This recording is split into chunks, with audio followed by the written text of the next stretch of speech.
What's up, marvelous people? Welcome back to my 11th YouTube video. I'm here with my friend Jeremy. It's marvelous, Jeremy. Marvelous Jeremy. And I want to ask him some questions. He has this really cool technique called, what was it called? Jin Shin Jyutsu? Yeah, Jin Shin Jyutsu. And what does it do? Well, it's a method of harmonizing life energy in your body. Okay. So tell me about your healing art from Japan. Well, it's a simple art of listening to pulse and looking at the body and seeing where the body's asking for energy. Okay. And then placing your hands on specific areas of the body to help move energy. Okay. How long have you been practicing it? Since 1999. Okay. What does it do? What does it do? Well, it helps bring people into balance. Okay. How does it help? It helps by removing difficulties that your body is dealing with, or helps harmonize emotions. Okay. Okay. And how do you do it? How do you do it? How do you do it? Well, it's an art that can be either applied to yourself. So when I'm working with myself, we all have certain, as energies traveling around our bodies, there's Yeah. certain areas that lock for safety. Okay. So we'll call them safety energy locks. It's a Okay. little area that stores extra energy. So you can hold two of these areas on yourself, and you listen for the pulse in each hand, and you wait until those pulses beat in rhythm with each other. So like they have to go at the same time? Exactly. Okay. And so when I'm giving a session to somebody else, I'll listen to the pulse in their wrist, in both of their wrists, to see if I can hear the left and the right at the same time. So I'll place my hands just like this. Yeah. And you'll listen to see if both of these are beating together or if they're beating back and forth. You listen to the quality of the pulse, whether it's very sharp and thin, or whether it's pounding very hard, or whether it's almost too quiet to hear, or you can just hear in one or more fingers and not all of the fingers specifically.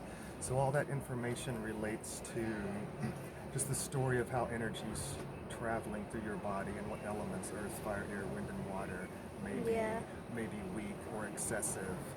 And then again, there's certain patterns or certain areas that you hold on the body to help get energy moving to bring all of those elements back into balance. Okay. How do you tell if there's a problem on the body, on the hand, or on the body? Well, I would first say that in Jin Shin Jyutsu we don't have any problems, we have projects. Okay. Because a problem is filled with fear, and a project is something we can work on and transform. So just by bringing that awareness to an issue that we have changes it already. And I wouldn't look at the hand any different than I look at anything else in the body, all the same. And it's really about subtle differences. So when you're looking at one individual, I might look at like both of their hands and see if something is a little bit different in one hand versus the other. Like if a finger is twisted or bent, or if a knuckle is really high, and so I would look at them in reference to that individual. And anything that looked maybe out of shape would be an indication of where energy is struggling. And so you could just hold and work with that area. And it would be the same thing for any part of the body. So for instance, when you lay down on the table, Yeah. on your back, you may lay at a curve, like your feet may be over on one side, and then your neck may be turned a little bit different, or what have you. So wherever your body is curving or bending into is an indicator of where energy is storing. So you can simply look at how a body is laying and have an idea of where to place your hands to help get energy moving. Okay. It can be as simple as that. And also you can think about the whole concept of as above, so below. And that in any illness or disharmony that manifests on the body, say headaches, migraine headaches, or sinuses, that would be energy that's stuck above and it would need to come down. So you help energy come down. If you have illness or disharmony below the diaphragm, like reproductive or digestive elimination issues, that's simply energy that's stuck below that needs to come up. So you would hold energy locks that help energy come up. All big cycle, up and down, Okay. something like that. How many people do you think you have been doing since you started? Oh. Well, I haven't done the math, but since 1999, I've given at least So do you think that's probably... thousands. Whoa, 10,000. Well, I've done it pretty much full time most of my life. How many times do you do it a day? Well, at some points when I was real busy, I would give 3, 4, maybe 5 sessions a day. Whoa. Yeah, I'd give a couple before lunch, take an hour lunch, come back and give a few sessions in the evening. How long does it take for just one session? Mostly an hour. You Okay. don't really want to do any more than an hour at one time. And if somebody has a really chronic health issue that they've been dealing with, you can give them 2 sessions a day, but 8 hours apart. You would give them one in the morning and one in the evening. It would be more effective to give 1 hour session in the morning and 1 hour session in the evening versus a 2-hour session in the middle of the afternoon. Okay. So there's a whole story of how time, that the cycles of energy cycle through the body doing a 24-hour day. Okay. It's part of that story. So, what do you think are the benefits? What do you think the benefits are? It makes you more flexible. What does it do? Well, many benefits. It depends on each individual and what they're struggling with. So is it like So if it- you have a pain? What? It can help reduce pain. It's also can help people balance their emotions, worry and anger and fear Okay. and grief. Those are all associated with specific organ function energies. So if somebody is struggling with worry, per se, that's related with your stomach and spleen, most people know if you worry excessively, you can give yourself stomach ulcers. So there's, again, certain areas and places on the body that you can hold to charge your stomach and spleen energy. Or fear. If people are living in deep fear, fear is related with the kidney and bladder or water system. And you may know that somebody can be frightened so much that they lose control of their bladder. Yeah. And like nightmares and bedwetting, that's all from fear. And so this fear is stored in our kidney and bladder. So there's specific areas on the body that you can hold to help bring harmony That's to the really kidney cool. and bladder, and then by way also helping fear.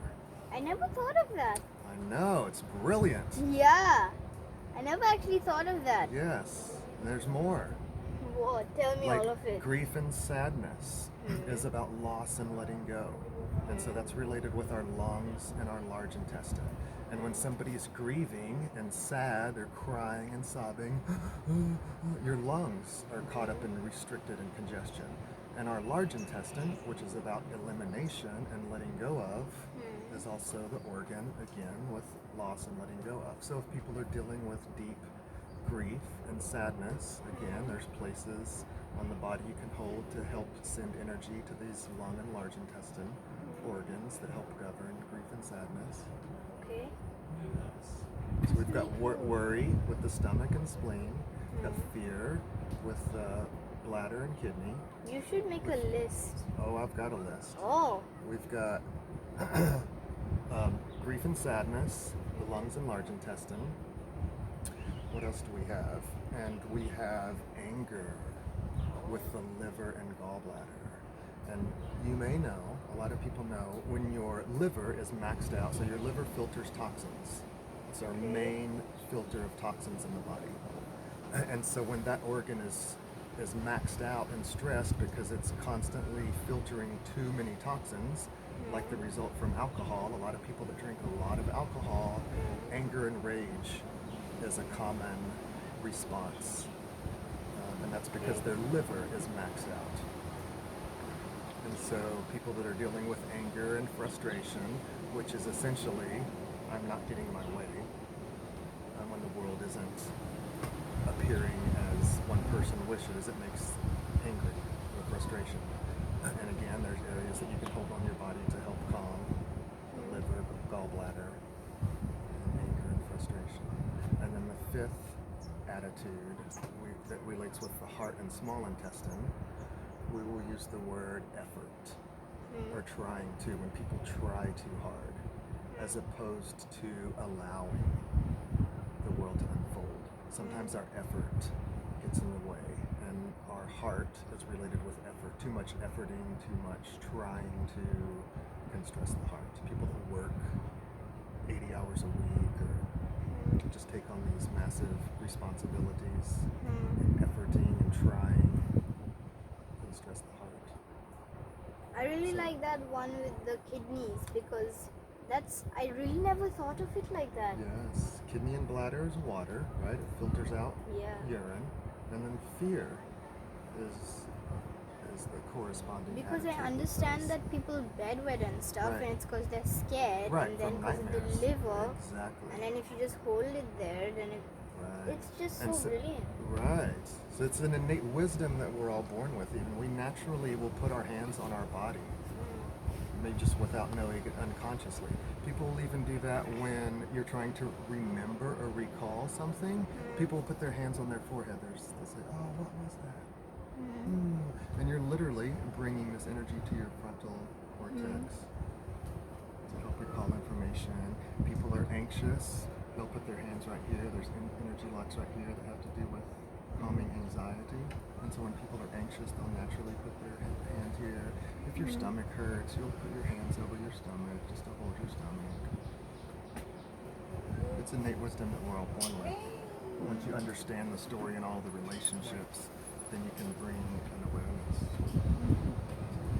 This is so cool. I know, we're going to do a class in a few days, hopefully. So I'm excited for you to come to class. And then we can we'll draw a 5-pointed star, and we'll put all the elements on it: earth, wind, air, fire, water, and wood, and we'll see how they all either support each other or destroy each other. Like how fire destroys wood. Exactly. Right. And then we'll list all the 12 organs: lung, large intestine, stomach, spleen. We'll see how they relate to the astrological signs: Aries, Taurus, Gemini, Cancer, and all of the functions that they perform. We'll learn where these energy locks are on our bodies that we can hold ourselves or on other people. And then we'll play music afterwards. Yay. I make a video about the music. We'll do that one later. Yeah, we'll make some music. Okay. That's it for today, everyone. Marvelous. Marvelous. Peace. Stay marvelous.